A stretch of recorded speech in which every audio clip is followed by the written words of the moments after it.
go and have a look.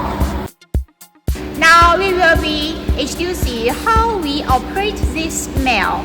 You can see here we have the HMI touch screen with the movable control box here. Inside we will be having the power indicator and the start button, stop button, and the e-stop.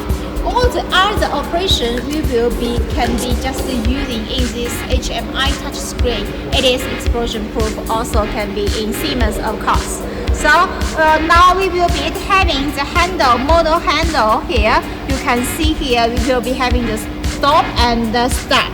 And also we will be having the motor RPM. If you want to start from the 300 RPM, we just press 300 and enter it.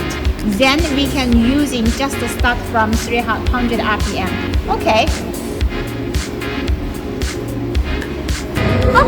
that's all. If you interested about us, please follow us. Paint and chemical machine.